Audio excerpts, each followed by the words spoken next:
Bună! Și am terminat și la Oradea. A fost o zi interesantă, mai ales că Bihorul este un loc de care ne leagă multe. În speță, primul loc în care s-a făcut un proiect de colectare separată, despre care noi vorbim foarte mult, peste tot pe unde ne ducem. E vorba de Sălacea, unde s-a implementat pentru prima oară colectarea separată pe 5 fracții și s-a demonstrat că acest concept funcționează și că dacă facem colectare din poartă în poartă, lucrurile merg. Am rămas foarte plăcut surprinși să aflăm că în caietele de sarcini pe care le-au scos cei de la Consiliul Județean pentru colectarea în județ, colectarea separată este nu doar obligatorie, ci este clar trecută cu subiect și predicat. Mai apar noi proiecte pilot. În Bihor, cei de la Eco Bihor, cei de la RER se luptă cu implementarea colectării separate. Cer tot mai mult și tot mai mult ajutorul oamenilor să pună lucrurile la punct. Suntem în ploaie, a venit o super furtună după și acum am venit să vă arătăm ce înseamnă colectarea separată. După ce colectați separat, deșeurile reciclabile, cum le vedeți în spatele meu acum, ajung să fie balotate, să fie tratate pentru a fi trimise către fabricile de reciclare. Iar în fabricile de reciclare ele devin din nou produs pe care noi îl consumăm. Asta înseamnă economie circulară. Pentru asta luptați.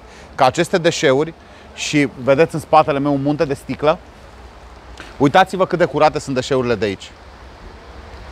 Asta înseamnă colectare separată. Înseamnă că aceste deșeuri să poată să primească din nou viață, să poată fi transformate din produs, să poată să fie într-adevăr o industrie în adevăratul sens al cuvântului. Ce să vă spun altceva? Bihor, Oradea, felicitări! Țineți-o tot așa. Ne-au promis că o să meargă înainte cu proiectele de colectare separată, că nu o să se lase, că o să încerce în continuare să convingă absolut toți primarii ca încet să implementeze această colectare separată din poartă în poartă. Și vă mai spun încă un lucru. Nu este vorba dacă implementăm colectarea separată și în marile orașe. Nu este vorba dacă vom reuși. În momentul de față este vorba doar când vom reuși. Și asta depinde de voi, depinde de noi, depinde de toată comunitatea care astăzi luptăm cu un singur lucru. Să asigurăm viitorul copiilor noștri, să asigurăm o țară fără gropi de gunoi, să asigurăm că avem o țară în care avem o industrie a reciclării funcționale, în care produsele prind din nou viață. Și toate astea țin de voi de acasă. De ce țin de voi de acasă? Pentru că voi, prin toate acțiunile pe care le faceți, prin faptul că puneți fiecare deșeu la locul lui, în sacul galben, în sacul albastru, în sacul verde, nu faceți altceva decât să susțineți această industrie.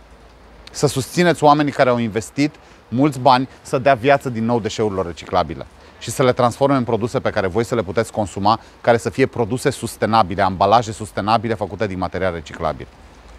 Arătați tuturor că se poate. Cum? Prin acțiuni mici și simple. Atât aveți de făcut. Și faceți toată asta pentru ca vecinul vostru, pentru ca inclusiv copilul vostru, inclusiv nepoții, toți cei din jurul vostru să vadă că voi faceți aceste lucruri și atunci voi cu adevărat veți fi exemplu. Pentru că în cele din urmă despre asta este vorba. Tu ești exemplu.